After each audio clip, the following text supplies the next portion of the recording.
Have you ever wondered why thousands of Bagisu people dance through the streets, beat giant drums, and celebrate as young boys face one of the most painful tests of their lives? Why would a community gather in joy around a ceremony that demands extraordinary courage? The answer lies in the story that began hundreds of years ago on the mist-covered slopes of Mount Elgon. It is a story of love, a story of bravery, a story of a young man who risked everything to win the woman he loved. His name was Masaba, and one decision he made would forever change the destiny of his people. What began as a challenge for one man became a sacred tradition that has survived generations and continues to unite the Bagisu people today.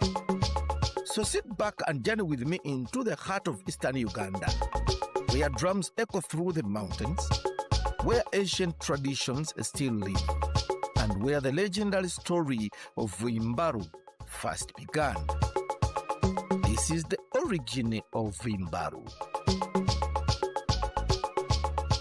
Deep in the fertile foothills of Mount Elgon lives the Bagisu, also known as the Bamasaba, one of Uganda's most culturally rich communities.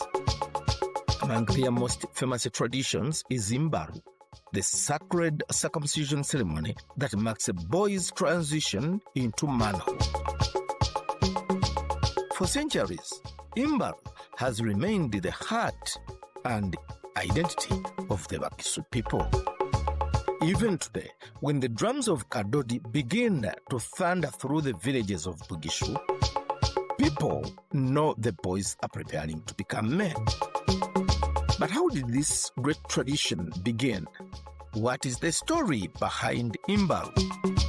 Tonight, we travel back into the myths of legends to discover the tale of Masaba, the man whose courage gave birth to one of Africa's most celebrated cultural traditions. This is the story of the origin of Imbalu. Many generations ago, Mount Elgon stood as it does today. Its towering peaks touched the clouds. Its forests stretched endlessly across the slopes. Wild animals roamed freely through the valleys. Elephants marched through the forests. Buffaloes grazed in the grasslands. Leopards watched silently from the shadows. The people who lived around the mountain respected its power. They believed spirits lived within its caves. They believed their ancestors watched over them from its heights. Among these people was a family whose descendants would become known as the Bamasaba. According to ancient tradition, their ancestors were Mundu and Sera. The elders told stories that these ancestors emerged from a mysterious cave upon the mountain. No one knew exactly where the cave was. No one knew how they came into existence.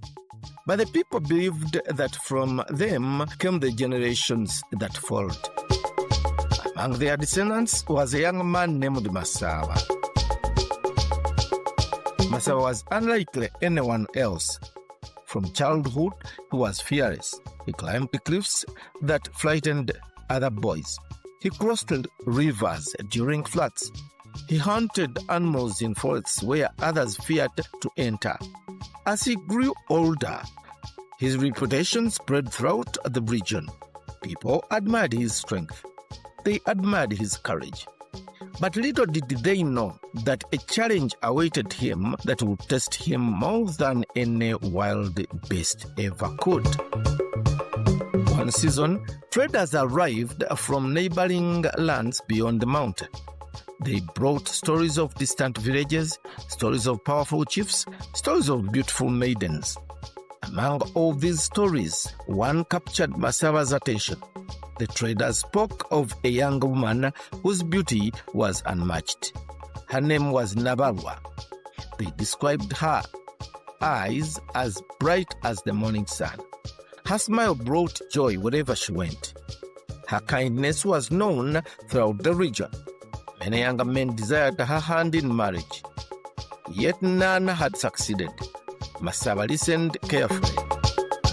The more he heard about Nabalwa, the more determined he became to meet her. Eventually, he set out on a journey across valleys, across rivers, across forests, until finally he reached the village where Nabalwa lived. When he first saw her, he understood why so many admired her. She was indeed beautiful, but what impressed him most was her character. She treated everyone with respect. She helped the elderly.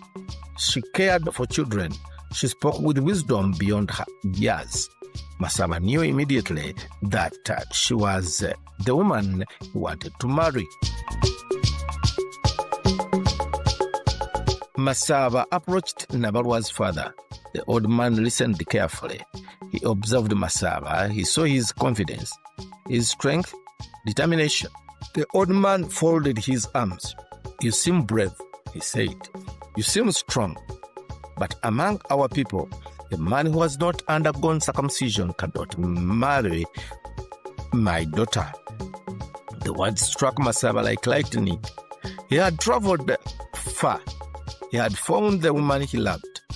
Yet now a great obstacle stood before him. "What must I do?" Masaba asked. The old man looked directly into his eyes. "You must prove yourself. You must undergo circumcision." The entire village fell silent. Everyone waited for Masaba's answer. Masaba spent many nights thinking. He sat beneath trees, stared into the fire. He listened to the sounds of the forests. He knew the procedure would be painful. He knew failure would bring shame. Many men feared it. Some avoided it altogether. But Masaba remembered something his father had taught him. A man is not measured by the absence of fear. A man is measured by what he does despite fear. Finally, he made his decision. At sunrise, he stood before the elders. "I will do it." The elders nodded. Preparations began immediately. Word spread across the region. People traveled from distant villages. Everyone wanted to witness the courage of a young man called Masaba. The appointed day arrived. The sun rose slowly above the mountain. Villagers gathered in large numbers. Drums echoed across the valleys. Songs filled the air. The atmosphere was both joyful and serious, for everyone understood the significance of the moment. Masaba stood before the crowd. His heart beat rapidly, yet his face remained calm. The circumciser approached. The crowd watched. Women held their breath. Children peered from behind the mothers. The elders stood silently. Then came the moment. The knife flashed. Pain surged through Masaba's body. Every muscle screamed. Every instinct urged him to cry out. But he stood firm. He did not move. He did not scream. He did not run. The crowd erupted into cheers. The elders smiled. The test had been passed. Masaba had proven his courage. After recovering, Masaba returned home. People gathered to hear about his experience. They listened in amazement. They heard how he had faced pain without fear, how he had earned respect, how he had become accepted among another people. After completing the rituals successfully, he returned home and introduced circumcision to his descendants. Young men became inspired. If Masaba can do it, they said, so can we. One by one, they followed his example. Then dozens followed, then hundreds. As years passed, the practice spread throughout the communities around Mount Elgon. What had begun as one man's challenge became cultural tradition, a sacred ceremony, a rite of passage, and so Imbalu was born. As generations passed, Imbalu became more than circumcision. It became a school of life. Young men learned discipline, they learned responsibility, respect, courage. The ceremony taught that manhood was not about age, it was about character. It was about serving the community, protecting families, honoring traditions. Over time, the practice became known as Imbalu and was passed from generations to generation.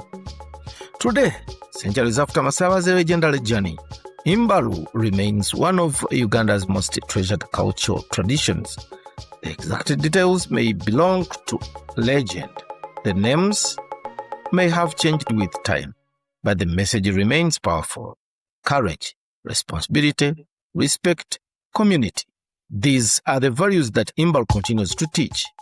And every time the drums of Kadodi echo across the slopes of Mount Elgon, they carry with them the memory of a young man named Masaba, a man who chose courage over fear, a man whose decision changed the destiny of his people. And from that single act of bravery, a tradition was born that continues to unite the Bagisu people to this very day.